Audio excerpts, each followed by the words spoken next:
that too, man. It's like a football beach here. Look to our left up by the log.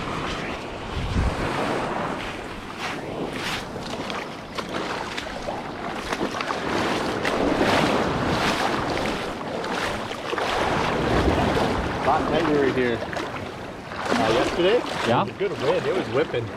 I was pretty surprised because I'm like, oh man, what's tomorrow going to be like?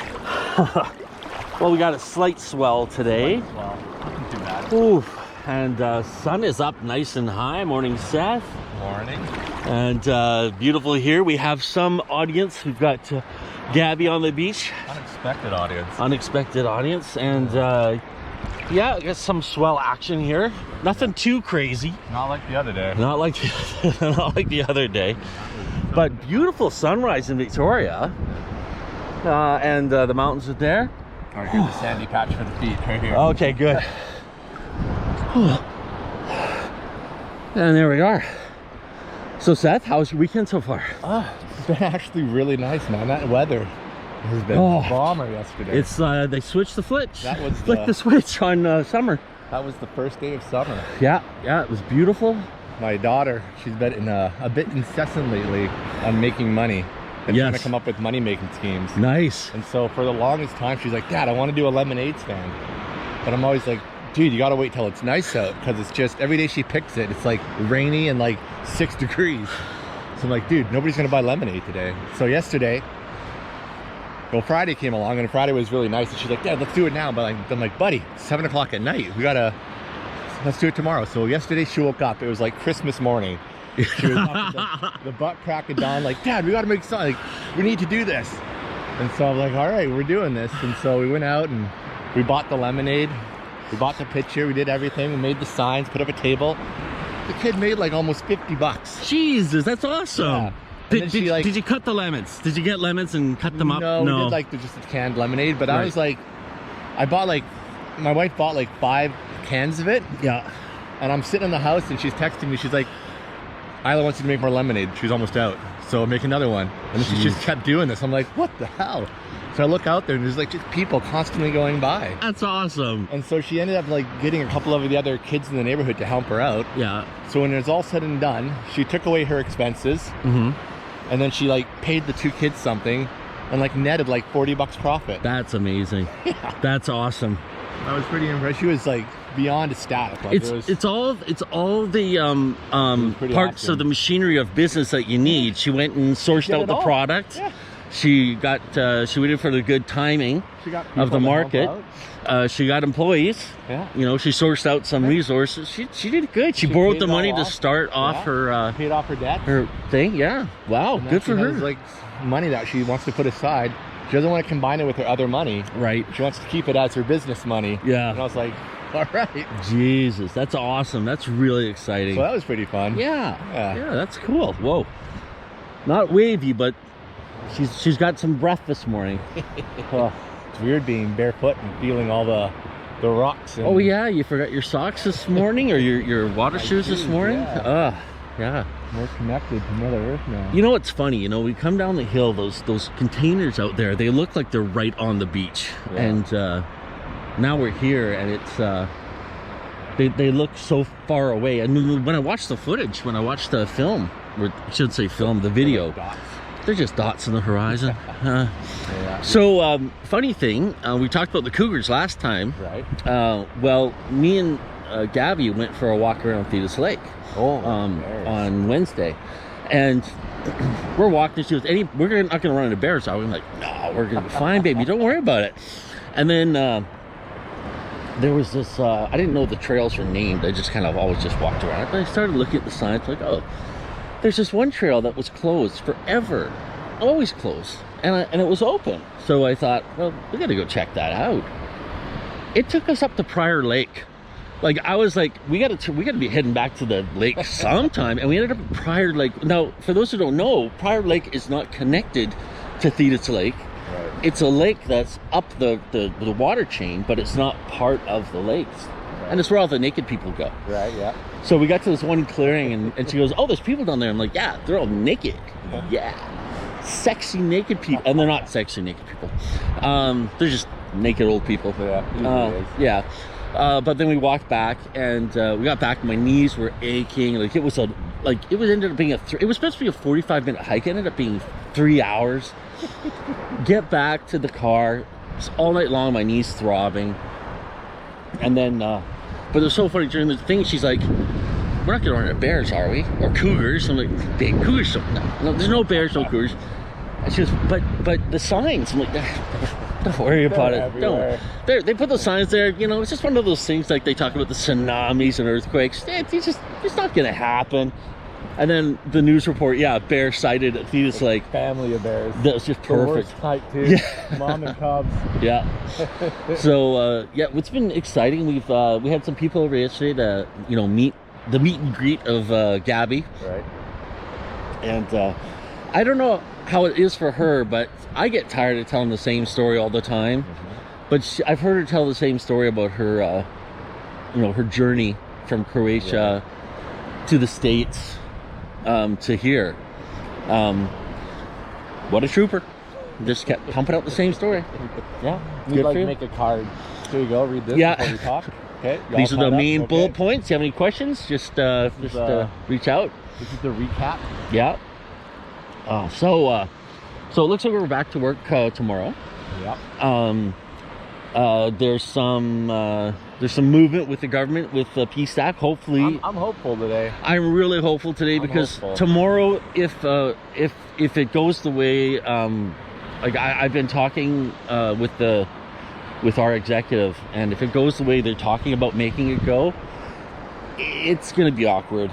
It's gonna be an awkward day. So we're all meeting Monday morning at the picket line, and hopefully the picket line will be down. Yeah. But it looks like the government's kind of dug their heels in.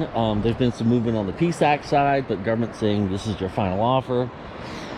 I'm hoping it goes back to normal because it's kind of slowing things down. I'm getting to that point where it's like using leave is almost becoming. It's getting to the point where I'm getting uncomfortable. Yeah, yeah. Staying at home. What was it? It's been 2 weeks. It's like a week and a half at home for sure. Yeah. We left on a Wednesday, and it's getting to the point where it's comfortable. It's comfortable being. I mean, who doesn't like sleeping in? I mean, that's awesome. Oh, yeah, no. But it throws me off. Like I'm not at the gym. Like I miss the gym, and I miss the routine of it all.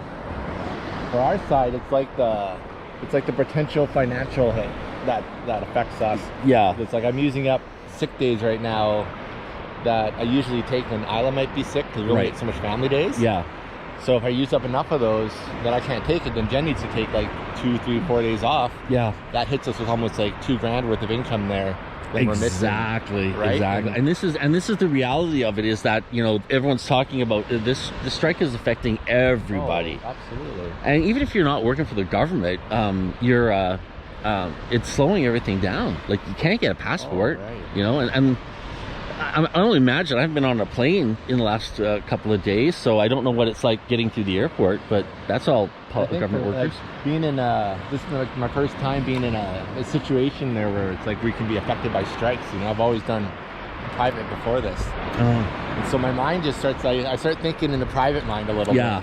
Whereas I'm like, okay, we're sacrificing all this, but what are we going to get out of this? Well, here's my thing. I understand how unions work and you stand up for each other, but what point where it's like with us being off, like PSAC, once they get their settlement, they're gonna get that back pay, which will kind of help a little bit fill in for this time that they're on strike. Hopefully, yeah. Hopefully, right? Yeah. Oh yeah, because they will get retro pay. Back paid from 2001. Right. Yeah. And then we're taking the hit. 100%. We're taking a 100% hit, possibly, with no retribution. Right. We hope when our collective bargaining agreement comes around, we get what we want. Yeah, and that's PSAC going to stand up for us. Well, unfortunately, this is what I tell people is what will happen if it happens to you? Will you strike? Will they stand beside you on the picket lines? And we are designed to never be in a position to strike because we are technically we're attached to the military, so we can't strike, and we're designed to never strike. But an interesting concept came up at conversation last night because Gabby, she comes from a country where it was a communist country when she was a child, and she remembers that there was a workers' union, and they had power, Right. because the people had power. Right. And what it happens is when people start taking that power they have for granted, how do I say this? This is delicate. I got to be careful about this, but Vice Perez. when you acquiesce, the next time it's going to be harder to stand up. And the more they acquiesce, and the more they give in, the harder it's going to be the next time. Because then the government will just say, or not even the government, say it's just a private company that has a unionized staff. And this is the only time they don't get a raise because they do a good job. Right. They don't get a raise because they don't take a sick day for their entire year. They don't get a bonus at Christmas time. This is the only chance they get to get that raise. So this is why it's done differently than when you're working in a non-unionized setting where you're given rewards for good behavior. Right. And That makes sense. and you're punished for bad behavior. So if you don't do a good job, you get fired. If you do a good job, you get a bonus, you get a promotion. But we're in a situation where you don't get promotions. Right. You don't get bonuses. You don't get Christmas parties. You don't get the things that other people do. So this is the only time. Right. And if management says, well, we're not giving you any more, we're not going to give you the cost of living increase, we don't care. We're about saving money, and this is the only time they get. Then come 2 years later, if the inflation rate takes another leap, they don't get a chance to renegotiate. Oh, totally. And so, it's one of those things where I want to get back to work. Yeah. I want to get back to work. I mean, I completely support what they're doing. Mhm. Like, I'm 100% behind them. I'm just caught in this weird middle ground where it's like I want to make sure that the union that we belong to is looking out for our best union, our best interest, and not the best interest of PSAC union. You know what I mean? Right. Like, that's where I'm getting the misconception a little bit. And that's what all these complicated meetings have been about, is what's best for our members. And it's come up. It's not our strike. It's a tough one. We're just not crossing lines, and it's a tricky one. But it goes back to what I've said before about business, and I believe very strongly in multiple streams of revenue. And even if you're a unionized employee and you've got some sense of job security, it's always good to make sure that you have the ability to weather the storm. And you do that by this fucking seaweed. God damn, it feels gross. Oh, yeah. You got to weather the storm, and sometimes it's that means you got to have multiple streams. And like Isla with her lemonade stand, you start your business, and then you hire other people, and you give work to those people, and which I think is great. But she's got that revenue stream coming in now, and then if things go well, you should have multiple streams coming in. So in the event that we're stuck in a situation like this, where you're not getting paid for 2 weeks or a week and a half anyways, you are able to go, okay, it's okay, what's the next thing we need to do? Let's figure out a way around this. Well, even why it's nice to have a dual income, even. Well, At the very least, it's nice, right? Well, One of us bringing it in. So it always hurts. Look, it not getting paid hurts all the time, but having multiple streams of revenue makes it that much a little bit more palatable to be weathering a storm like this. 100%. So but there's a lot of people, especially younger people, this is it. This is their income, and especially in this town. I'm happy I had like plenty of leave, that it's like I'm just complaining about leave. Like, I would hate to have like no leave right now. And there are some people in that situation too. But it looks like I've got a positive feeling about Monday. I'm prepared to get up at the crack of dark and head into work. And John yesterday, and we're gonna meet up at 7 and then working together. So. No, that's the same. I'm meeting up at 6. I'm gonna be there at 6:30. Prepared. I'm prepared to do what's necessary to get back to building warships and fighting the war on terror. There's going to be some overtime. There may be some. Anyways, folks, thanks for listening on our Sunday edition of Dark Matters. And make sure you subscribe if you haven't already. And by the way, I just want to let you know, we have now 2 subscribers. Oh, there we so go. we are rocking up the charts. Oh man. We'll be able to retire in no soon. time. Yes. Subscribe, share it with your friends, tell your friends about what we're doing here. And remember, we're here Sundays at 6:30 a.m. and Wednesdays at 5:30 a.m. So come down, meet us at the lagoon. And we should talk really quickly about the romantic sunrise date that we just ruined for these 2 people. And there was someone else floating around on the beach as well. Everyone's looking at us like we're crazy, which is what we are. Healthy, crazy people getting a little cold in our lives. But we welcome. We got one more member on the beach. She hasn't quite had the feel of the sting of the Pacific Ocean yet. But yeah, come on down Wednesday mornings, 5:30 a.m.